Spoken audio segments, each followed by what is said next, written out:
ये सुनते ही किंग यान का चेहरा तुरंत बदल गया। वो तुरंत बोल उठे, जल्दी से पेश करो। उनके दिमाग में सिर्फ एक ही बात चल रही थी, चिन बिना वजह जंग शुरू नहीं करता, जरूर कुछ भारी हुआ है।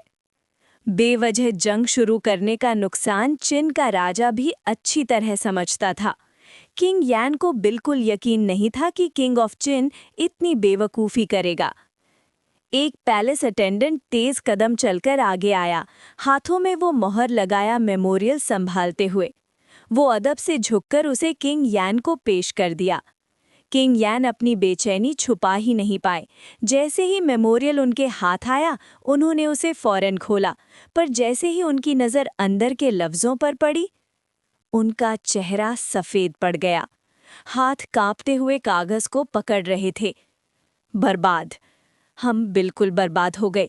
यान का अंत आ चुका है। उनकी आंखों की मंजिल सिकुड़ गई, पूरा चेहरा डर से थरथरा उठा। सारे दरबार के सिविल और मिलिट्री ऑफिशियल हक्का बक्का किंग यान को देखते रह गए। उनके लिए तो ये सब कुछ अजीब था। राजा का चेहरा इस कदर बदलते पहली बार देखा था। योर मैजेस्टी, चिन ने हम पर हमला क्यों किया? क्या वाकई कोई बड़ी बात हुई है? चिनकिन एक कदम आगे बढ़ा। उसे महसूस हो रहा था कुछ बहुत ही गलत था। किंग यान ने उसकी बात सुनी, पर उनके होंठ कांप रहे थे, जैसे अल्फाज निकल ही नहीं पा रहे। पूरा दरबार उन्हें घूर रहा था और किंग यान का रंग और ज्यादा पीला पड़ रहा था। उसी वक्त रिपोर्ट, हिज मैजेस्टी के सामने खिदमत है। चिन का एनवॉय आया है, ऑडियंस की दरख्वास्त करता है। दरबार में हंगामा मच गया। चिन का एनवॉय? हिम्मत कैसे हुई उसकी? उन्होंने बिना वजह हम पर हमला किया और अब भी मुंह उठाकर आ गया। क्या उसे अपनी मौत नहीं दिखती? इसकी तो बेअदबी की इंतहा है। दरबार के सारे ऑफिशियल गुस्से से फट पड़े। उनके हिसाब से चिन ने डिप्लोमेसी की सारी सीमाएं पार कर दी थी। जंग शुरू होने से पहले आमतौर पर दो देशों के एनवॉयज निकल जाते हैं, लेकिन चिन का हमला इतना अचानक था कि चिन का एनवॉय जी सिटी से अभी निकला ही नहीं था। किंग यान असली में दरबार के बाद उस एनवॉय को कत्ल करने का सोच चुके थे, जंग का ऐलान करने के लिए। लेकिन अब बातें बदल चुकी थीं। योर मैजेस्टी, इस चिन एनवॉय को बुलाने की जरूरत नहीं, इसे पकड़कर टुकड़े टुकड़े करवा दीजिए, एक ऑफिशियल ने ठंडी आवाज में कहा। मैं भी इस फैसले का समर्थन करता हूँ। चिन की बदतमीजी की सजा देना जरूरी है। एक एक करके सभी ऑफिशियल गुस्से से हिल उठे, पर किंग यान का चेहरा और भी गहरा हो गया। एक हाथ उठाया और पूरा दरबार चुप हो गया। अगर यान सच में हक पर होता तो एनवॉय को मारना बिल्कुल सही होता, पर अब यान बिल्कुल भी सही नहीं था। अगर अब एनवॉय को मारा तो नतीजे और भी खतरनाक होते। बस, किंग यान की आवाज भारी और बोझिल थी। चिन एनवॉय को अंदर लाओ। दरबार के ऑफिशियल्स एक दूसरे को हैरानी से देखने लगे, पर किंग यान का चेहरा देखकर किसी की हिम्मत नहीं हुई सवाल करे। बादशाह का हुक्म, चिन का एनवॉय हाजिर हो। अनाउंस होते ही काले चिन ऑफिशियल रोब्स पहने एक आदमी सीधा आत्मविश्वास से भरा हुआ दरबार के बीचों बीच आ गया। हाथ में एक डॉक्यूमेंट था, आंखों में जरा सी भी घबराहट नहीं थी। पूरे दरबार के गुस्से भरे नजरों को जैसे वो देख ही नहीं रहा हो। चिन एनवॉय, बादशाह के सामने आकर झुक जाओ। ये यान का दरबार है, इज्जत की हदों को पार मत करो। तुम्हारा चिन ने हम पर बिना वजह हमला किया और तुम अभी तक यहाँ जिंदा हो, भाग नहीं रहे, तो आज ही तुम्हारी मौत पक्की है। यान छोटा हो सकता है, पर बेइज्जती बर्दाश्त नहीं करता। की और चू तुम्हारे जुल्म को नहीं झेलेंगे। टिरैनिकल चिन का अंजाम अब दूर नहीं। एक के बाद एक ऑफिशियल उंगली दिखाकर उसे डांटने लगे, लेकिन चिन का एनवॉय का चेहरा एक पल को भी नहीं हिला। वो सीधा खड़ा रहा, जैसे ये सारी चीख पुकार हवा के झोंके से ज्यादा कुछ नहीं है। कुछ लम्हों बाद एनवॉय ने शांति से बोला, मैं चिन के महाराज का फरमान लेकर आया हूँ, यान के खिलाफ जंग का ऐलान। उसने डॉक्यूमेंट ऊंचा उठाया और आवाज दरबार में गूंजी। दरबार के ऑफिशियल्स और भी फट पड़े। बदतमीजी की हद होती है। जाओ फेंगलिन, आउटरेजस! जंग तो ऑलरेडी शुरू हो चुकी है। किन ने हम पर अचानक हमला कर दिया। अब ये वॉर डिक्लेरेशन का क्या मतलब? योर मैजेस्टी, कृपया इस आदमी को तुरंत फांसी दे दी जाए। इसकी मौत जरूरी है। किन ने बिना वजह हमारे यान राज्य पर हमला किया है। हमारे शहीद सैनिकों का बदला तो लेना ही होगा। किन के एनवॉय के मुंह पर ऐसी वॉर डिक्लेरेशन सुनकर यान के मंत्रियों का गुस्सा फिर से फूट पड़ा। लेकिन किन का एनवॉय एक पल के लिए भी नहीं हिला। वो धीरे से पलटा। उसकी आंखों में ठंडा तेवर चमक रहा था और उसने यान के मंत्रियों को एक एक करके घूर कर देखा। Unannounced war? तुम लोग जैसा घटिया और बेवकूफाना काम करते हो, उसके बाद भी लगता है कि ग्रेट किन को कोई फॉर्मल अनाउंसमेंट की जरूरत है। तुम्हारे यान ने अपनी डिप्लोमैटिक मिशन में असैसिन्स छुपाकर मैप देने के बहाने मेरे किन किंग का खून करने की कोशिश की। अगर हमारे ग्रेट किन के ग्रैंड जनरल वक्त पर वापस ना आते और एक ही तलवार के वार से उस असैसिन को ना रोक पाते, तो आज हमारा किंग जिंदा नहीं होता। राज्य के दरबार में बीच सबके इस तरह का गद्दारी भरा हमला? तुम लोग सोचते हो ग्रेट किन में बिजली जैसे प्रकोप की कमी है? किन के एनवॉय ने हाथ उठाया, सीधा यान के मंत्रियों की तरफ इशारा किया। फिर उसकी नज़र सीधा यान राजा पर टिक गई। उसकी आवाज़ पत्थर की तरह सख्त। वो वॉर डिक्लेरेशन लेकर आया था। वो जानता था, मर भी गया तो भी किन की सेना पूरी राजधानी को नरक बना देगी। उसके कदमों में मौत का डर जरा भी नहीं था। उसकी आंखों में सिर्फ किन की शान थी, एक एनवॉय की इज्जत, एक अधिकारी की मर्यादा। किन के एनवॉय की बातों ने पूरे यान दरबार को हिला डाला। असैसिनेशन? क्या हमारे यान मिशन ने? क्या हमारे एनवॉय के साथ असैसिन्स थे? क्या उन्होंने किंग ऑफ किन को मारने की कोशिश की? इम्पॉसिबल! क्या ये सब हिज मैजेस्टी ने प्लान किया था? उन्होंने असैसिन भेजे? किन की सेना का इतना अचानक मूव क्या सच में उसी असैसिनेशन की वजह से? अगर ये सच है तो हम तो बर्बाद हो गए। हमारा यान गलत है, किन के पास सही वजह है। क्यू और चू अब हमारी मदद नहीं करेंगे। अब क्या करें? दरबार के सारे मंत्री जो पहले गुस्से में चिल्ला रहे थे, अब पेट्रिफाइड खड़े थे। उनके चेहरे बिल्कुल सफ़ेद पड़ गए। किन के एनवॉय की शांत और पक्की बात देखकर सब समझ गए, ये सब सच है। यान ने ही बुरा काम किया है। एनवॉय ऑफ किन, इस मामले को क्या किसी तरह रद्द नहीं किया जा सकता? राजा की आवाज़ कमज़ोर पड़ गई। उसमें निवेदन था। और जैसे ही ये शब्द गिरे, सारे मंत्रियों के चेहरे पर हवा उड़ गई। राजा की टोन से ही सब समझ गए, असैसिनेशन की कोशिश रियल थी। यान किंग, किन एनवॉय ठंडे व्यंग से बोला, अगर ये सब उल्टा होता, अगर हमारी किन मिशन तुम्हें मारने आती, तुम्हारी जान जाती, क्या तुम हमें माफ कर देते? उसकी हंसी ठंडी और कातिल थी। किन एनवॉय, ये मेरा आदेश नहीं था, यान किंग ने थरथराती आवाज में कहा। अगर मैं असली जिम्मेदार को तुम्हारे हवाले कर दूं, तो क्या ये मामला ठीक हो सकता है? इस पल यान सच में तबाह हो चुका था। यान किंग, एनवॉय ने ठंडी हंसी हंसी, कोई जरूरत नहीं। तुम्हारे एनवॉय के चीफ और डेप्यूटी दोनों को ये साजिश का पता था। जो असैसिनेशन हुआ वो तुम्हारे यान राज्य का ऑफिशियल एक्ट माना जाता है। अगर असैसिनेशन सक्सेसफुल होता, किन राज्य टूट पड़ता, किन में अफरा तफरी मचती, और वही तो तुम लोग चाहते थे। अब बस 2 शब्दों से माफी चाहते हो। बहुत ही बचकानी सोच है तुम्हारी। किन के एनवॉय की आंखों में सिर्फ ठंडा मजाक था और यान की बर्बादी लिखी हुई थी। उसने 1 सेकंड भी और व्यर्थ न किया। वॉर डिक्लेरेशन डिलीवर कर दी गई। अब मैं किन लौट रहा हूं। अगर यान किंग मुझे मारना चाहे तो कर दे। उसने कोल्डली हंसी। स्क्रोल को फर्श पर रख दिया। चाहे यान किंग उठाए या ना उठाए, किन को फर्क नहीं पड़ता। किन की सेना तो चल चुकी थी। ये डिक्लेरेशन सिर्फ एक फॉर्मेलिटी थी और एनवॉय अपनी मौत से भी नहीं डरता था। अगर उसे आज यहाँ मारा जाता तो साथ में अनगिनत लोगों की लाशें भी गिरती, क्योंकि ये बात सिर्फ एक आदमी की नहीं थी, पूरे राष्ट्र की इज्जत की थी। और एक एनवॉय अपने देश की शान का प्रतिनिधि होता है। इसलिए चिन का एनवॉय अपनी चादर झटकते हुए मुड़ा, सीधी गर्दन, सीधी कमर और पूरी शान से दरबार से बाहर चल दिया। ये देखकर ना किसी यान मंत्री की हिम्मत हुई कुछ कहने की, ना ही यान किंग की। वही मंत्री जो कुछ देर पहले चीख रहे थे कि चिन एनवॉय को जिंदा छिलवा दिया जाए, अब एक शब्द बोलने की हिम्मत नहीं कर पा रहे थे। सिर्फ चुप्पी, घिरती हुई भारी हवा और एक आंच में जलता हुआ यान दरबार।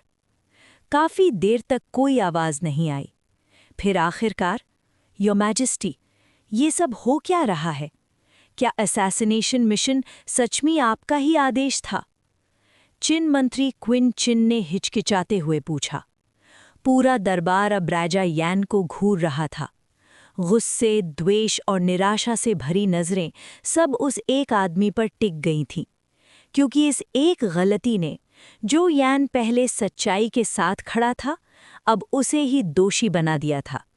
डिप्लोमैटिक मिशन के बीच असैसिन छुपाना और सीधा चिन किंग पर हमला, चाहे कितनी भी सफाई दे देते, दोष यान का ही होता। किंग यान ने अपने मंत्रियों की भरारी नज़रों का बोझ महसूस किया और थकी हुई आवाज में बोला, क्या मैं इतना मूर्ख हूं? यदि ये आपका आदेश नहीं था, एक मंत्री ने घबराकर पूछा, तो फिर किसने हिम्मत की डिप्लोमैटिक मिशन में असैसिन्स डालने की? ये सुनते ही राजा यान का चेहरा स्याह पड़ गया। राजकुमार को तुरंत दरबार में पेश किया जाए। उसकी आवाज बर्फ से भी ठंडी थी। दरबार के मंत्रियों ने एक दूसरे की तरफ देखा। हो सकता है ये सब क्राउन प्रिंस का काम हो? राजा के चेहरे से उठती हत्या की भावना को देखकर सबने समझ लिया, राजा यान का गुस्सा ये कह रहा है कि दोषी कौन है। कोई बोलने की हिम्मत नहीं कर रहा था। दरबार फिर से सन्न हो गया। कुछ वक्त बाद क्राउन प्रिंस यान दैन दरबार में प्रवेश हुआ। दरबार की भारी हवा ने ही सब बता दिया। राज खुल चुका था। पुत्र पिता को प्रणाम करता है। यान दैन ने गहरा झुककर प्रणाम किया। राजा यान की आंखों में सिर्फ बर्फ और आग थी। नील। यान दैन बिना बहस किए तुरंत घुटनों पर गिर गया। पता है तूने कितनी बड़ी गलती की है? राजा यान की आवाज गुस्से से कांप रही थी। यान दैन ने सर उठाया, जिद से भरपूर आवाज में बोला, योजना असफल हो गई, पर मुझे नहीं लगता ये गलती थी। अगर ये सफल होती, चिन में अफरा तफरी मचती और हमारे यान को जीत का एक मौका मिलता। हमारा राज्य बचा रहता, मजबूत हो सकता था। पूरा दरबार झट से समझ गया, ये सारी साजिश यान दैन की थी। कई मंत्री गुस्से से कांप गए। निराशा उनके चेहरों पर साफ थी। दुराचारी, अब भी पछतावा नहीं? समझता भी है तूने यान को किस खाई में ढकेल दिया? राजा यान गरजा, पर यान दैन फिर भी सीधा होकर बोला, देश तो कैसे भी कभी न कभी मिटने वाला ही था। यिंग ज़ैंग की महत्वाकांक्षा बेहद बड़ी है। आज नहीं तो कल वो हम पर हमला करता ही। यान की ताकत से हम कभी चिन का सामना नहीं कर सकते थे। मैंने देश के लिए कोशिश की, सफलता मिलती तो आज मैं राष्ट्र का नायक होता, पर देवियों ने साथ नहीं दिया। ये गलती नहीं, राष्ट्रीय कोशिश थी। उसकी आवाज में पछतावा नहीं, सिर्फ एक हार चुके इंसान की जिद। राजा यान का चेहरा लाल पड़ गया गुस्से से। अब भी पछताता नहीं? मैं पछताता हूं कि मैंने ऐसा निकम्मा बेटा पैदा किया। समझता भी है तूने क्या किया? अब चिन को जायज़ मौका मिल गया हम पर हमला करने का। की और चू अब हमारी मदद नहीं करेंगे। चिन अब पूरी सही वजह से हमला कर रहा है। बेवकूफ़ लड़के, तूने पूरे देश को नष्ट कर दिया। राजा यान दांतों तले होठ दबाए गरजा। अगर उसकी मर्जी होती तो वहीं दरबार में यान दैन को टुकड़े टुकड़े कर देता। यान दैन झुका और शांत आवाज में बोला, जो कुछ किया देश के लिए किया। ये योजना सिर्फ इसलिए फल हुई क्योंकि ऊपर वाले ने साथ नहीं दिया। जो दंड पिता देगा, मैं बिना शिकायत स्वीकार करता हूँ। हार गया था, पर अपनी गलती की गहराई को यानदान अच्छी तरह समझ चुका था। इसलिए वो बिना एक शब्द कहे सीधा राजा के सामने घुटनों पर गिर गया। उसका झुकना ये बता रहा था, जो सजा मिलेगी बिना बहस स्वीकार करेगा। राजा यान की आंखों में खून उतर आया था। वो यानदान को ऐसे घूर रहा था जैसे उसका दम घुट रहा हो। दरबार में ऐसी शांति छाई हुई थी कि सांस लेने की आवाज तक सुनाई दे। यान राज्य का क्षेत्र, युनदोंग सिटी। पूरा शहर लाशों से भरा पड़ा था। हर तरफ मरे हुए यान सैनिक, टूटे हुए तीर, पत्थर गोलाओं से गिर चुकी इमारतें, जल चुके मंदिर और खून से रंगे हुए गली मोहल्ले। जिंदा बस वो थे, काले बाजू और काले कवच में किन के सैनिक, जो शहर में पहरा दे रहे थे। युनदोंग सिटी, जो किन से लगती हुई यान की सीमा पर थी, पूरी तरह गिर चुकी थी। झांग हान घोड़े पर सवार शहर में घुसा और जोर से हुक्म दिया, जाओ, युद्ध का हिसाब किताब निकालो। इस युद्ध में एक भी योद्धा नहीं छोड़ा जाएगा। जिस यान सैनिक के हाथ में हथियार दिखे, उसे वहीं का वहीं मार दो। उसके आसपास खड़े अधिकारी तुरंत बोले, आदेश मान लिया जनरल। सब सिपाहियों को बता दिया गया है, यान सेना को देखते ही मार देना है। जनरल जुआंग तो पीछे भाग रहे दुश्मनों का पीछा करने निकल चुके हैं। अच्छा, जांगहान ने सिर हिलाया और चुप हो गया। यान सेना 50,000 थी, पर जैसे ही दरवाजे तोड़े गए, पूरी सेना भाग खड़ी हुई। कई लोग जान बचाकर भागे, पर किन की घुड़सवार सेना के सामने कितनी देर बचते। तभी एक सिपाही तेज रफ्तार से दौड़ता हुआ आया। जनरल, सुप्रीम जनरल पहुंच गए। झांग हान की आंखों में चमक आ गई। चलो, उनका स्वागत करते हैं। वो तुरंत घोड़ा मोड़कर शहर के बाहर की तरफ दौड़ पड़ा। शहर के बाहर जाओ फेंग अपने 500 एलीट सैनिकों के साथ युनदोंग सिटी की तरफ बढ़ रहा था। झांग हान घोड़े से उतरकर गहरी प्रणाम में झुका। अधीन झांग हान, सुप्रीम जनरल को प्रणाम करता हूँ। बाकी सब अधिकारी भी जोर से बोले, सुप्रीम जनरल को नमन। जाओ फेंग हल्का सा मुस्कुराया और हाथ उठाया। आराम से। सबने एक सुर में जवाब दिया, धन्यवाद सुप्रीम जनरल। जाओ फेंग ने सीधे पूछा, युद्ध की स्थिति? झांग हान तुरंत सीधे होकर बोला, वंदन सुप्रीम जनरल। हमारी वुआन सेना की पूरी शक्ति के सामने यान सेना की हिम्मत टूट गई। ये कोटाली शहर मजबूत था, पर मैं और जनरल तू सुई मिलकर एक साथ हमला किए। इस जंग में हमने 20,000 से ज्यादा शत्रुओं को खत्म कर दिया। जो भाग गए, उनका पीछा किया जा रहा है। जाओ फेंग ने संतुष्टि से सिर हिलाया। बहुत अच्छा। यान ने असैसिनेशन का जुर्म किया है। हमारी वुआन सेना इसका बदला ले रही है। ये जंग रहम की जंग नहीं है। लोगों में हम भेद नहीं करते, पर जिसका हाथ में हथियार, उसका अंतिम संस्कार वहीं। झांग हान ने गहरे झुककर कहा, आदेश सुप्रीम जनरल। जाओ फेंग ने पूछा, तू सुई और ली यू कहाँ है? सुप्रीम जनरल के आदेश अनुसार दोनों जनरल्स अपनी अपनी सेना लेकर अलग अलग दिशाओं में प्रगति कर चुके हैं। हमारी वुआन सेना 3 दिशाओं से यान पर वार कर रही है। इस बार सुप्रीम जनरल का प्रताप और पद और बढ़ने वाले हैं। जाओ फेंग के होठों पर एक यकीन भरी मुस्कान आई। यान की सेना कमजोर है। वुआन सेना के सामने वो टिक नहीं सकती। ये जंग बिल्कुल कठिन नहीं। हमारे अचानक हमले से यान घबरा गया है। अब वो सिर्फ डर के पंछियों की तरह उड़ रहे हैं। यान को आधे साल में मिट्टी में मिला देना काफी है। जाओ फेंग की आवाज में एक सिपाही की ठंडी सख्ती और एक सेनापति का लोहे का विश्वास था। ये शक की बात ही नहीं थी कि यन कमजोर था। असली बात तो ये थी, यन की नेशनल पावर ही बहुत कमजोर थी। पहले जाओ की 3 लाख सेना ने लगभग यन को मिट्टी में मिला दिया था, और अब किन के एलीट सोल्जर्स तो जाओ की आर्मी से भी ज्यादा स्ट्रांग हो चुके थे। कॉम्बैट पावर, डिसिप्लिन, ट्रेनिंग, हर चीज में बेहतर। ऊपर से जाओ फेंग उनको पर्सनली कमांड कर रहा था। जहां वो होता था वहीं आर्मी की फाइटिंग पावर कई गुना बढ़ जाती थी। इस जंग में जाओ फेंग को पूरा यकीन था, सिर्फ वुएन कैंप ही काफी है यन को नीस्त नाबूद करने के लिए, और किसी डिवीजन की जरूरत ही नहीं। गवर्नर मैंशन के इनर हॉल में हन फे इस वक्त ग्रेन सप्लाई देख रहा है। मेरी लिखी हुई चिट्ठी तुरंत उसको दे देना, 2 महीने के अंदर पूरा राशन पहुंच जाना चाहिए। जाओ फेंग ने एक नोट लिखकर हन चानियन को दिया। जी सुप्रीम जनरल। उसके जाते ही जाओ फेंग ने हाथ हिलाया। बूम! खुला हुआ दरवाजा जोर से बंद हो गया। बाहर आ जाओ, जाओ फेंग ने हल्की सी मुस्कान के साथ कहा। अगले ही पल एक काले ड्रैगन जैसी परछाई सामने आई, धरती के करीब घिसते हुए, उसके आसपास घेरे हुए।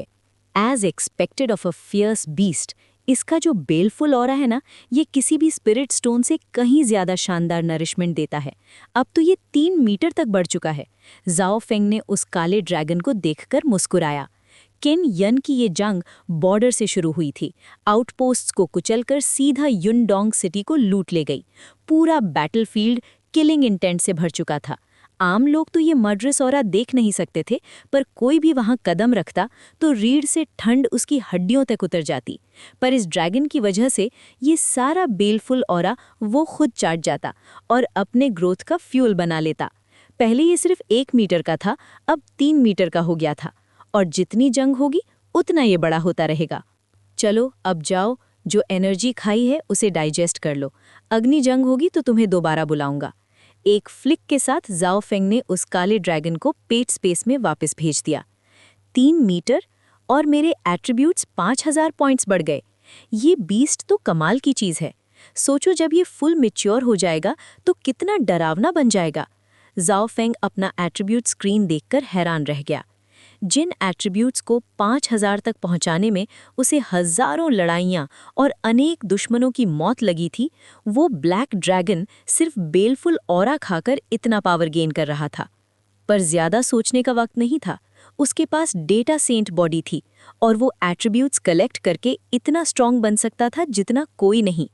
Settle kill based attribute collection. System notification. आपकी सेना ने 35,674 दुश्मन मारे। 14,269 एट्रीब्यूट पॉइंट्स कलेक्ट हुए। True energy 1500, strength 2425, speed 1685, constitution 1235, spirit 1124, life span 6300 दिन। Longevity breakthrough. परफेक्ट, मुझे लाइफ स्पैन ही चाहिए। जब तक मुझे ये समझ नहीं आता कि मेरा लाइफ स्पैन 150 साल पर ही क्यों रुक जाता है, तब तक जितना मिले उतना अच्छा। जाओ फेंग ने अपना एट्रीब्यूट पैनल खोला। Attribute panel. Host Zhao Feng, age 21, true energy 14,578, grand master stage 1 equivalent, strength 17,171, speed 16,232, constitution 14,863, spirit 13,854, life span 223 दिन, कैप 500 साल, mysterious suppression active. Merit points 1125, portable space 1099 cubic metre, cultivation technique martial dao imperial dragon scripture, 200 points to all attributes daily. Finally grand master stage 1। Master stage में मेरी true energy 10,000 पर रुक जाती थी, अब threshold cross हो गया। पर फिर उसकी नज़र लाइफ स्पैन पर गई और उसका चेहरा थोड़ा सा डार्क हो गया। ग्रैंड मास्टर बनने के बाद लाइफ स्पैन 500 साल हो जाना चाहिए था, पर फिर भी सप्रेशन एक्टिव है। ये कौन सी मिस्टीरियस रूल है? क्या इस दुनिया में कल्टीवेशन ही फॉरबिडन है? जाओ फेंग के दिल में एक गहरी बेचैनी उठी। अगर वो इस सप्रेशन को तोड़ नहीं पाया तो कभी भी पूरी तरह से इमॉर्टल नहीं हो पाएगा, और वो अकेला जीना नहीं चाहता था। उसकी माँ, बहन और सारे अपने भी अमृत जैसी जिंदगी जीने के हकदार थे। वो चाहता था कि उसके लोग भी मॉर्टल लिमिट से बाहर निकल सके, और इसका एक ही रास्ता था, कल्टिवेशन, रियल कल्टिवेशन, अच्छा कल्टिवेशन।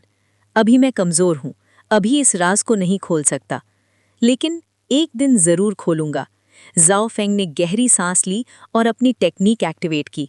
तुरंत ही आसपास की हेवन एंड अर्थ एनर्जी उसकी तरफ झरों की तरह बहने लगी। उसके पीछे 2 लाल रक्त ड्रैगन जैसी शैडोज घूम रही थी, एक पूरी तरह सॉलिड, एक अभी भी थोड़ा इल्यूजरी। ये martial Dao imperial dragon scripture का एसेंस था। ड्रैगन शैडोज जो आसमान जमीन की एनर्जी को निगलकर उसकी स्ट्रेंथ को आसमान तक पहुंचाते। पर ये सिर्फ मार्शल बॉडी पार्ट था। पूरे टेक्निक की असली पावर के लिए फेट एनर्जी चाहिए थी, जो अभी तक उसके पास नहीं थी। अगर एक दिन जाओ फेंग पूरी एक राष्ट्र की नेशनल फेट हासिल कर ले, सिर्फ एक वैसल की नहीं, तब इस टेक्निक की असली शक्ति पूरी तरह बेपरवाह होकर फूट पड़ती है। फेट एनर्जी मिलते ही उसका कल्टीवेशन आसमान फाड़ देता। धीरे धीरे वुआन कैंप की 3 लाख सेना 3 हिस्सों में बंटी हुई पूरी शिद्दत के साथ आगे बढ़ गई। आगे आगे कैवलरीज, जिन्होंने बैटलफील्ड को ऐसे चीर दिया जैसे तीर हवा को काट देता है। जाओ की हू स्टाइल कैवलरी आर्चरी कभी पूरी दुनिया में डर का निशान थी, और अब किन के बैनर के नीचे वो शक्ति फिर से जिंदा हो गई थी।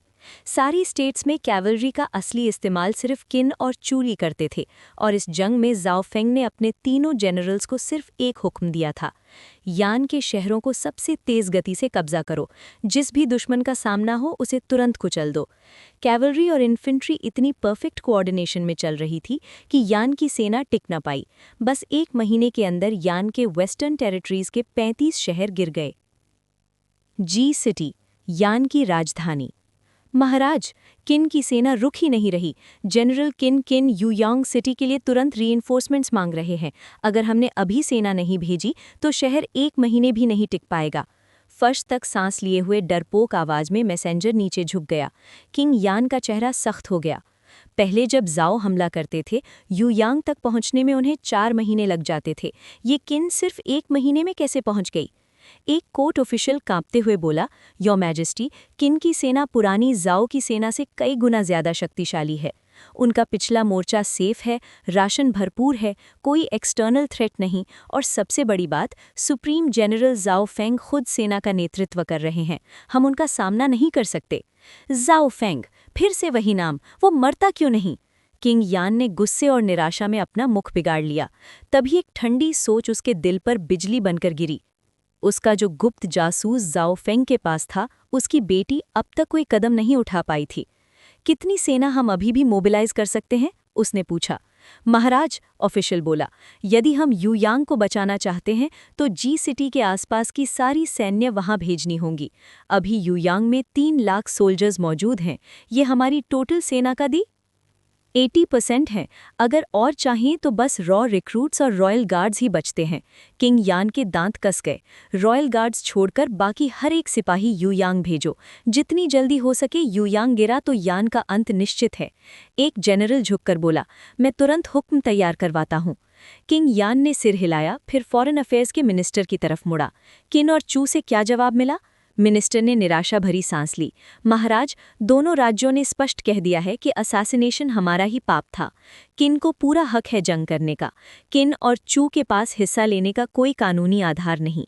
ऊपर से किन के एनवॉयज वहां बैठकर हमारे ऊपर खुलकर आरोप लगा रहे हैं। किंग यान का चेहरा बिल्कुल अंधेरा पड़ गया। किन को क्या संदेश भेजा? हमने उन्हें शांति के बदले कुछ भी देने की तैयारी बताई थी, लेकिन किन के लोग मिलना ही नहीं चाहते। उनका इरादा यान को मिटा देने का है। किंग यान के हाथ थर गए।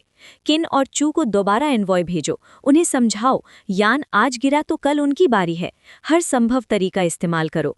इस वक्त उसके पास कोई और रास्ता नहीं बचा था। तभी एक ऑफिशियल आगे बढ़ा। महाराज, जी सिटी के आसपास की सेनाएं तो हम एकत्र कर लेंगे, पर एक और सेना है जिसे हम मोबिलाइज कर सकते हैं। किंग यान की आंखों में चमक आई। कहाँ? पूर्व की सीमा पर हमारी 70,000 की बॉर्डर आर्मी। क्या बॉर्डर आर्मी? वो सेनाएं तो डोंगहू जातियों से बचाव के लिए हैं। कभी भी सबसे बड़े संकटों में उन्हें नहीं हिलाया गया। अगर हमने उन्हें खींच लिया और डोंगहू ने हमला कर दिया तो हम पूरी तरह तबाह हो जाएंगे। किंग यान का चेहरा संकट से भर गया। महाराज, ऑफिशियल जोर से बोला, ये यान का जीवन मरण का समय है। अगर यूयांग गिर गया तो यान का अंत तय है। डोंगहू का खतरा इसके सामने बहुत छोटा है। पर ऑफिशियल ने एक गहरी सांस ली। मेरे पास एक और सुझाव भी है। किंग यान का दिल धड़क गया। बोलो, ऑफिशियल ने उठकर कहा। डोंगहू जातियों को एनवॉय भेजें और उनसे किन के विरुद्ध मदद मांगे। कोर्ट में मौत जैसी खामोशी छा गई। फिर एब्सोल्युटली नॉट, एक बूढ़े मंत्री खड़े हो गए, उनका चेहरा हिला हुआ गुस्से से भरपूर। डोंगहू हमारे परंपरा से बाहर के अजनबी हैं, सदियों से सिविलाइजेशनल एनिमीज। हाउशिया के सारे राज्यों ने कसम खाई थी कि अगर विदेशी जातियां हम पर चढ़ आईं तो सब एक होकर उनका मुकाबला करेंगे। अगर हम उन्हें बुलाएंगे तो यान की राजवंश पर हमारे वंशजों की श्राप बरसेगी। महाराज, चाहे हम सब मर जाएं, पर किसी विदेशी को अपने लोगों के खिलाफ लाना, ये तो अपराध है। एक एक करके कई मंत्री घुटनों पर गिर गए। हम यान के लिए मर सकते हैं, पर दुश्मन को अपने घर बुलाना ये कभी स्वीकार नहीं। इस गलती से यान कभी उबर नहीं पाएगा। लगभग आधा दरबार किंग यान को रोकने के लिए उठ खड़ा हुआ। किंग यान ने उनकी तरफ देखा, लंबी सांस ली और धीरे से बोला, विदेशी जातियों से साझेदारी हमारे पूर्वजों का अपमान है। मैं ऐसी गद्दारी नहीं करूंगा। सिमालिन, ये विचार यहीं समाप्त समझो। सिमालिन ने आंखें नीची कर लीं। समझ गया महाराज। किंग यान खड़ा हुआ। मंत्रीगणों, किन ने हमें स्पष्ट बता दिया है कि वो यान को मिटा देना चाहते हैं। आप सब मिलकर पूरा बल लगाकर किन का सामना करें। अगर आपने संघर्ष नहीं किया तो जब किन हमारे दुर्ग तोड़ देगा, आप सब गुलाम बन जाएंगे। दरबार में फिर से सन्नाटा छा गया। बस, दरबार समाप्त। अपने हाथ के एक इशारे के साथ किंग यान का चेहरा और भी सियाह पड़ गया। वो बिना कुछ बोले हॉल से बाहर निकल गया। हम सब मिलकर महाराज को विदा करते हैं, दरबार के सभी मंत्री झुककर बोले। पैलेस वापस आते ही किंग यान ने गुस्से से भरी आवाज में पूछा, वुयांग ने आखिरी बार कब संदेश भेजा था? एक गुप्तचर तुरंत आगे बढ़ा। महाराज, प्रिंसेस वुयांग ने किन के वे को जीतने के बाद से कोई संदेश नहीं भेजा। ये सुनते ही किंग यान की भौवें सिकुड़ गईं। ये इतनी देर तक मुझे क्यों नहीं बताया गया? कृपया महाराज, अपना क्रोध शांत करिए। एजेंट तुरंत घुटनों पे गिर गया। वह के गिरने के बाद जनरल जाओ फेंग शियानियांग वापस आ गया था। राजकुमारी ने पहले ही बताया था कि जब जनरल अपने घर लौट आए तब संदेश भेजना मुश्किल हो जाता है, इसलिए हमने सोचा कि सब ठीक ही होगा। किंग यान का चेहरा आंधी की तरह अंधेरा पड़ गया। आंखों में खून उबल रहा था। वो यांग, उसने मेरी ही पीठ में छुरा घोंपा। लेकिन थोड़ी ही देर में उसे पता चल गया, राजकुमारी अब उसके आदेश नहीं मानती। जिस कत्ल मिशन पर उसने उसे भेजा था, शायद अब वो नामुमकिन हो चुका था। महाराज, ये कैसे हो सकता है? एजेंट ने हिचकिचाते हुए कहा। राजकुमारी आपको कभी धोखा नहीं देंगी। आखिर उनकी माँ अभी भी आपके महल में है। किंग यान थोड़ा हंस पड़े, गुस्से से भरा कड़वा हंसना। औरत, एक बार शादी हो जाए तो सब बदल जाता है। जिस पर हमने इतना एहसान किया वो ही धोखा दे गई। जाओ, वुयांग की माँ को, उसकी तमाम दासियों को, सबको मार डालो, डंडा मार मार कर। हॉल के बाहर खड़े पैलेस गार्ड का कमांडर झुककर बोला, आदेश का पालन होगा महाराज। एजेंट ने धड़कन तेज होते हुए कहा, महाराज, क्या हमें थोड़ा और जांच नहीं करनी चाहिए? अगर राजकुमारी बेगुनाह हो तो? कई महीनों से कोई संदेश नहीं, किंग यान गरज उठा। अगर मुझे पता होता कि जाओ फेंग हमला करने वाला है, क्या हम आज इस हालत में होते? अगर वो घातक लड़की जाओ फेंग का कत्ल कर देती, क्या हमारा यान रियासत घिरी होती? एजेंट चुप हो गया। वो जानता था यहाँ लॉजिक की कोई जगह नहीं।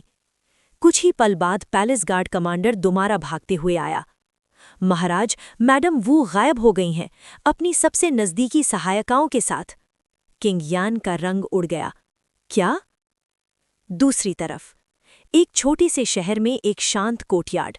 वहां कई काले कपड़ों वाले शैडो एजेंट्स एक सम्मानित औरत के सामने खड़े थे। मैडम, एक एजेंट बोला, किन सेना के जी सिटी पहुंचने से पहले आप यहीं आराम से रहेंगी। जैसे ही ग्रैंड जनरल यहां पहुंचेंगे आप बिल्कुल सुरक्षित रहेंगी। तब तक हम आपकी हिफाजत करेंगे। ये औरत कोई और नहीं, मैडम वू थीं, वुयांग की माँ। वो कुछ दिन पहले ही महल से बाहर निकाल ली गई थीं, और किंग यान इस बात का सपना भी नहीं देख सकता था, क्योंकि इस काम के पीछे था किन का गुप्त एजेंसी यांटिंग। उनके एजेंट्स सब योद्धा, सभी ट्रेंड किलर्स, और इस मिशन का नेतृत्व स्वयं यिंगबू कर रहा था। मैं आप सब की आभारी हूँ, मैडम ने धीरे से कहा। मैडम की सुरक्षा हमारी पहली जिम्मेदारी है।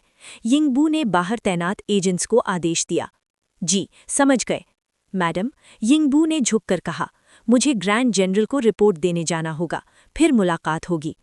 जब यिंग बू दूर जा रहे थे, मैडम वू उसे देखकर सोचने लगी, इस तरह बिना किसी आवाज़ के मुझे महल से निकाल लेना, ये लोग कितने खतरनाक हैं। अच्छा हुआ वो यांग ने सही पति चुना। किन रियासत, शियानयांग पैलेस। महाराज, यान से एक बड़ा समाचार आया है। ग्रैंड जनरल जाओ फेंग ने 3 दिशाओं से हमला बोला है। सिर्फ 1 महीने में वो 30 से ज्यादा शहर जीत चुके हैं और अब युयांग सिटी को घेर लिया गया है। यान रियासत बस कुछ महीनों की मेहमान है। वे लियाओ उत्साह से भरा हुआ बोला। तख्त पर बैठे यिंग ज़ैन के होठों पर हल्की सी मुस्कान आ गई। जाओ फेंग ने फिर कभी मुझे निराश नहीं किया। महाराज बिल्कुल सही कह रहे हैं। जब पहले स्टेट ऑफ झाओ ने यन पर हमला किया था, उन्हें सिर्फ युयांग तक पहुंचने में 4 महीने लग गए थे। लेकिन वुआन कैंप ने 1 ही महीने में वो कर दिखाया जो झाओ ने 4 महीनों में मुश्किल से किया था। ये साबित करता है कि हमारी किन सेना की धार और तेज हो चुकी है। ली सी ने जोर से अपनी राय दी। उसके चेहरे की मुस्कान बता रही थी कि वो अंदर से कितना खुश है। आखिर उसका बेटा भी वुआन कैंप का हिस्सा था। कैंप जितना ज़्यादा विजय प्राप्त करता, उतना ही उसके बेटे का दर्जा बढ़ता। मंत्री हान, अनाज की पूर्ति कैसी चल रही है? इंग ज़ेंग ने हान फेई से पूछा। महाराज, निश्चिंत रहें। पहला अनाज का जत्था इस समय तक यूनजोंग सिटी के पास पहुंच चुका होगा। 1 महीने के अंदर ये पूरा जत्था वुआन कैंप तक पहुंच जाएगा। हान फेई ने प्रामाणिक अंदाज में जवाब दिया। अच्छा, वुआन कैंप ने जो अचानक हमला किया है, वो पूरी तरह पुराने राशन पर टिक्का था। अनाज की सप्लाई इस युद्ध की रीढ़ की हड्डी है। किसी भी हाल में ये खो नहीं सकते। इंग ज़ेंग का लहजा गर्व और कठोरता दोनों से भरा था। महाराज, यदि अनाज के ट्रांसपोर्ट में जरा सी भी गड़बड़ हुई तो उसका पूरा जिम्मा मैं लूंगा। हान फे तुरंत झुक गया। इसके बाद वांग वान सामने आया। महाराज, यन ज्यादा पावरफुल रियासत नहीं है, पर क्या सिर्फ वुआन कैंप को भेजना काफ़ी है? क्या हमें और सेना नहीं भेजनी चाहिए? इंग ज़ेंग ने उस पर नज़र डाली। जाओ फेंग ने रीइंफोर्समेंट्स मांगे हैं? उसने वई लियाओ से पूछा। महाराज, नहीं। वई लियाओ ने तुरंत जवाब दिया। जब उसने मदद नहीं मांगी, मतलब वो निश्चित है कि खुद ही यन को मिटा देगा। हमें दरबार में अधिक चिंता करने की आवश्यकता नहीं। इंग ज़ेंग मुस्कुराया, बिल्कुल बेपरवाह। वांग वान का इरादा साफ था। अगर एक और सेना भेज दी जाती तो युद्ध का सारा श्रेय सिर्फ जाओ फेंग को नहीं मिलता। एक आदेश लिखो, वुआन कैंप को भेजो। यदि वुआन कैंप स्टेट ऑफ यन को समाप्त कर देता है, जाओ फेंग को 1 पद बढ़ाया जाएगा और तीनों चीफ कमांडर्स को 2-2 पदों का वरदान मिलेगा। ये सुनते ही पूरा दरबार गर्मा गया। तभी ली सी आगे आया और सीधा बात रख दी। महाराज, लॉर्ड वुआन के बाद से स्टेट मार्शल का पद खाली पड़ा है। यदि जाओ फेंग इस अभियान में यन को मिटा देता है तो अपनी योग्यता प्रमाणित करेगा। शायद वो स्टेट मार्शल के योग्य हो जाए। ये बोलते ही दरबार में तूफान मच गया। लॉर्ड तिनवई, आप ये क्या कह रहे हैं? जाओ फेंग अभी सिर्फ 22 साल का है। इंपीरियल गार्ड का कमांडर होना ही एक बड़ा पद है। स्टेट मार्शल के लिए पद अनुभव और वरिष्ठता दोनों चाहिए होते हैं। ये कदम बाकी सब किन मंत्रियों के लिए अन्याय होगा। वांग वान तुरंत खड़ा हो गया। बाकी कई मंत्री भी एक-एक करके विरोध में उतर आए। स्टेट मार्शल, किन सेना का सबसे बड़ा पद, पूरे राष्ट्रीय सैन्य का सर्वोच्च अध्यक्ष। इस पद से राजनीति का संतुलन बदल जाता। इसलिए जो लोग जाओ फेंग के खिलाफ नहीं थे, वो भी विरोध में आ गए। पूरा दरबार विरोध से गूंज उठा। इंग ज़ेंग ने सबको शांत नज़र से देखा। बात को बाद में चर्चा करेंगे। दरबार थोड़ा शांत हुआ। वांग वान और उसके साथियों ने सुकून की सांस ली। लेकिन इंग ज़ेंग ने दोबारा बोलना शुरू किया। हालांकि पूरा दरबार फिर से उसकी तरफ मुड़ गया। किन सेना में केवल एक चीज़ मानते हैं, मिलिट्री मेरिट। वरिष्ठता या उम्र की कोई अहमियत नहीं। स्टेट मार्शल का पद बहुत दिनों से खाली पड़ा है। अब समय आ गया है कि इसके बारे में गंभीर सोचा जाए। ये सुनकर दरबार के सभी मंत्री का चेहरा सफ़ेद पड़ गया। ये चुनौती थी, ये घोषणा थी और साथ ही ये जाओ फेंग की तरफ एक चुपचाप चेतावनी भी थी। वांग वान का चेहरा तुरंत बदल गया। एक अनुभवी राजनेता कैसे न समझता यिंग ज़ेंग के शब्दों के पीछे छुपा हुआ सच्चा मतलब। आज उन्होंने ज़ाओफेंग का पद वृद्धि रोक दी थी, लेकिन इसका मतलब सिर्फ ये था कि इस बार ना सही, अगले विजय पर कोई भी उसे रोक नहीं पाएगा। यिंग ज़ेंग ने साफ कर दिया था, ज़ाओफेंग का उठना निश्चित है और कोई भी मंत्री इस रास्ते में कभी नहीं आ सकता। इस वक्त चुन्यू यू आगे आया और गरज कर बोला, महाराज, आज हमारा कीन सबसे शक्तिशाली रियासत बन चुका है। यण का विनाश तो बस कुछ ही दूर है, लेकिन कीन की रानी का पद बहुत सालों से खाली है। राज्य की स्थिरता और मंत्रियों की आशाओं के लिए आपसे निवेदन है, एक रानी का चयन किया जाए। ये सुनते ही वांग वान ने कुछ नहीं बोला, पर उसकी नज़र जैसे संकेत थी और तुरंत वो सब मंत्री जिन्होंने अभी थोड़ी देर पहले ज़ाओफेंग का विरोध किया था, एक-एक करके बोल उठे, महाराज, कृपया एक रानी का चयन करिए, ये समय की मांग है। सारी सभा एक सुर में बात करने लगी, लेकिन यिंग ज़ेंग शांत था। बाहर से शांत, अंदर से ठंडी हंसी। संसार एकीकरण के करीब है और ये लोग अभी से ही बेचैन हो गए हैं। रानी? यिंग ज़ेंग ने ठंडी हंसी हंसी। उसके लिए रानी का पद सिर्फ एक ही स्त्री के लायक था, उसका नाम श्या डोंगर। अगर वो ना मिली तो चाहे पूरी दुनिया भी उसके आगे झुक जाए, कीन एम्पायर में कभी कोई रानी नहीं होगी। यिंग ज़ेंग ने चुन्यू यू को पूरी तरह नज़रअंदाज कर दिया। मंत्री वेरण, समर्पित वय सेना का प्रबंधन कैसा चल रहा है? वेलियाओ तुरंत आगे आया, महाराज, समर्पित सैनिक ग्वानजुंग, उत्तर सीमा और शू भेज दिए गए हैं। न्यायालय और राजस्व विभाग में सबकी पंजीकरण हो चुकी है। जो कीन के लिए 5 साल काम करेंगे, उन्हें मुक्त कर घर भेज दिया जाएगा। जो धर्मपथ के अनुसार कोई सेना सेवा का योगदान देंगे, उन्हें माफ़ी मिल सकती है। जो आदेश का उल्लंघन करेंगे, उनका दासकाल और बढ़ा दिया जाएगा। अच्छा, यिंग ज़ेंग मुस्कुराया। ये विचार ज़ाओफेंग का था। अगर सफल रहा तो पीनल बटालियन के अलावा हमारे पास समर्पित सैनिकों को संभालने का एक नया उपाय होगा। अब किसी और विषय पर चर्चा है? यदि नहीं, तो दरबार समाप्त। इस बार यिंग ज़ेंग ने किसी की राय का इंतजार तक नहीं किया, सीधे अपने सिंहासन से उठकर पीछे की दिशा में चल दिया। चुन्यू यू और रानी विरोध का राग गाने वाले मंत्री सब वहीं की वहीं खड़े रह गए, बेइज्जती से रंगे हुए चेहरे लेकर। यिंग ज़ेंग के जाते ही दरबार बिखर गया। तभी वांग जियान धीरे से वांग वान के पास आया, उसके चेहरे पर ठंडी तीखी हंसी थी। प्रधानमंत्री वांग, आप तो कमाल करते हैं, बार बार हमसे टकराते रहते हैं। क्या आपको लगता है कि मैं और ज़ाओफेंग चुप हैं तो हम कमज़ोर हैं? वांग वान ने ठंडी सांस ली। महान सेनापति, आप क्या कह रहे हैं? मैं समझा नहीं। वांग जियान की आंखों में ठंडी चमक थी।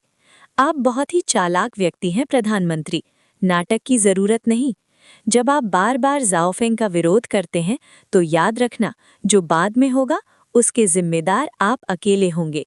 वो थोड़ा और पास आया, इतना करीब कि सिर्फ वांग वान ही सुन सके। प्रधानमंत्री, ध्यान से सुनो, मैं फुसू को कभी गद्दी पर नहीं बैठने दूंगा।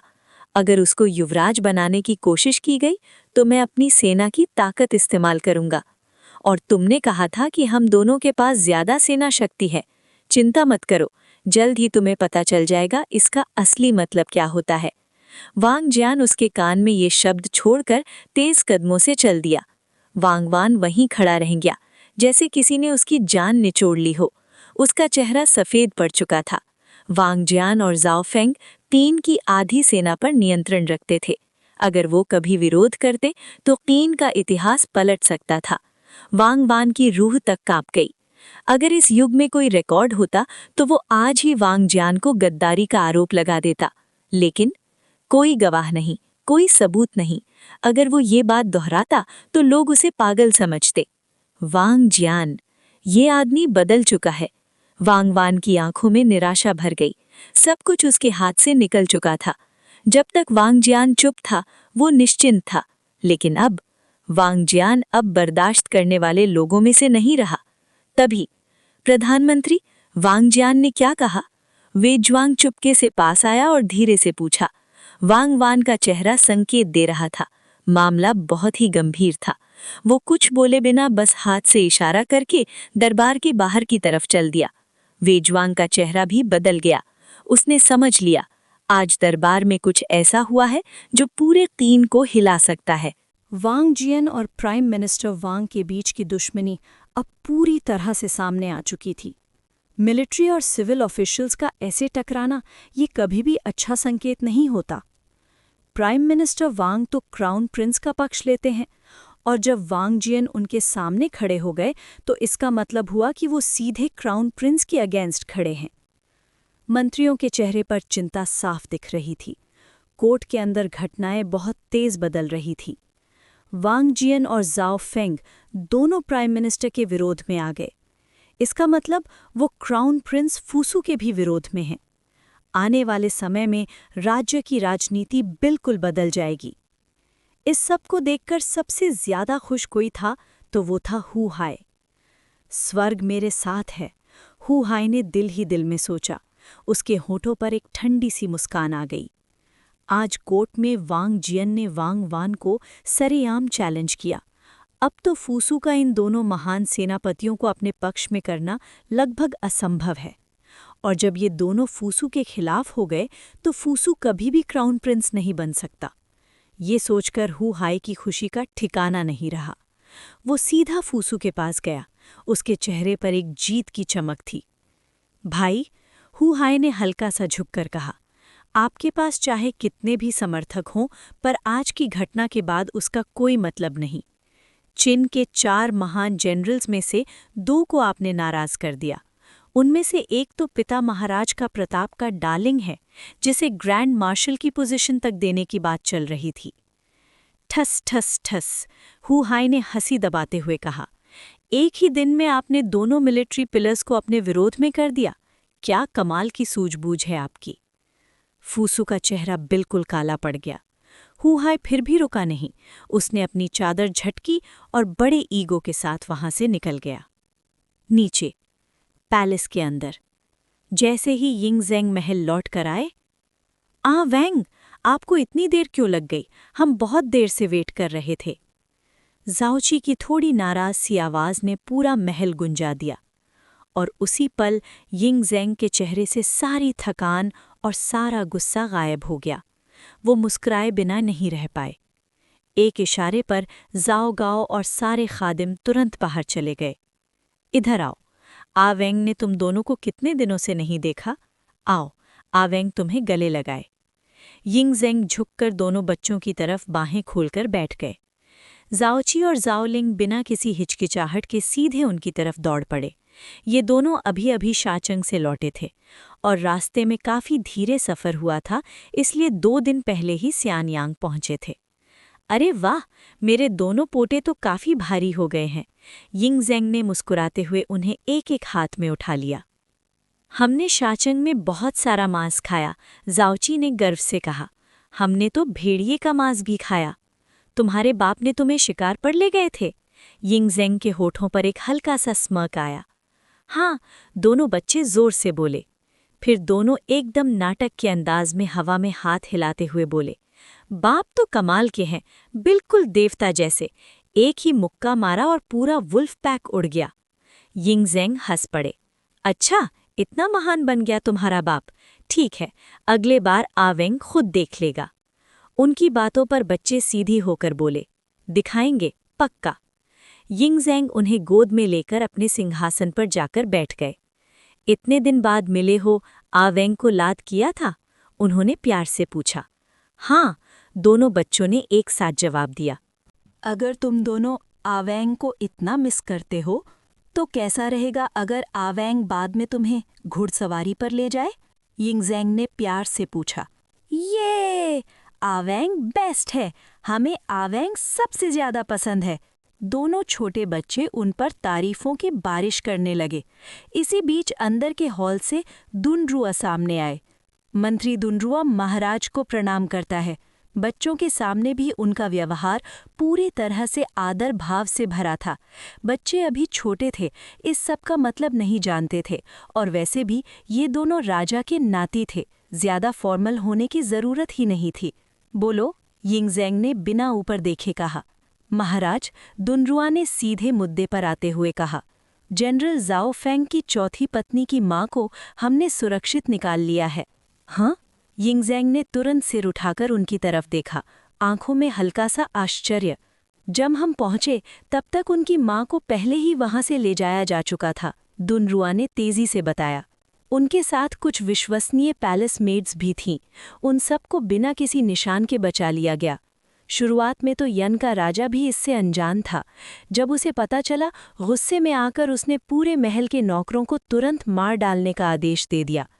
ये सुनकर यिंगज़ैंग की भावभंगिमा बदल गई। भावों कर गहरी सोच की लकीरें उभर आई। यन के राजमहल से इतने लोगों को बिना चोट के बाहर निकालना, ये तो ब्लैक आइस प्लेटफॉर्म के लिए भी कठिन काम होता। ज़ाओ फेंग ने ये कैसे किया? उसके पास जितने भी प्रहरी हैं वो एलीट होंगे, लेकिन इतनी बड़ी कोवर्ट ऑपरेशन की क्षमता उनमें नहीं होनी चाहिए। दुनरुआ ने गहरा झुककर जवाब दिया। आवाज़ में साफ साफ संकोच था। महाराज, मुझे शंका है कि जनरल ज़ाओ फेंग में राज छुपाकर एक अलग शैडो वॉरियर्स की सेना तैयार की है, और इसके अलावा। वो रुक गए। लेकिन यिंगज़ैंग जैसे तीखे दिमाग के सामने कुछ भी ज्यादा देर छुपा नहीं रहता। एक छोटी सी हिचकिचाहट ही काफी थी। जिउ सियान लो के पीछे जो शक्ति है, क्या तुम कहना चाहते हो कि उसका संबंध ज़ाओ फेंग से है? यिंगज़ैंग ने हैरानी से पूछा। जी, शहर में हमारे ब्लैक आइस प्लेटफॉर्म के एजेंट्स बहुत हैं, लेकिन जब ज़ाओ फेंग की पत्नी की मां को निकाला गया तब किसी को जरा सी हरकत भी महसूस नहीं हुई। पूरे दुनिया में ब्लैक आइस की टक्कर अगर कोई कर सकता है तो वो सिर्फ जिउ सियान लो है। इसलिए मुझे शक हुआ, कहीं जिउ सियान लो के पीछे का असली व्यक्ति। दुनरुआ ने बात अधूरी छोड़ दी, लेकिन मतलब पूरा साफ था। यिंगज़ैंग की आंखों में असली हैरानी दिखाई दी। उनका चेहरा अजीब सा हो गया, जैसे किसी अजीब सच का अंदाजा लग गया हो। क्या ये मुमकिन है? सच में ज़ाओ फेंग ही जिउ सियान लो का मालिक हो? उन्हें यकीन करना मुश्किल लग रहा था। महाराज, दुनरुआ ने आगे बोला, मैंने जिउ सियान लो का पूरा इतिहास दोबारा पढ़ा। वो पहली बार उतरी थी वेई चेंग में, और फिर दुनरुआ की आंखों में निश्चय की चमक आई। और कुछ सालों पहले वेई चेंग में कौन से राजवंश के पुत्र को तैनात किया गया था? ये सवाल हवा में लटक गया, लेकिन इसका जवाब यिंगज़ैंग के चेहरे पर उभरी हुई बदली हुई नज़र से ही मिल गया।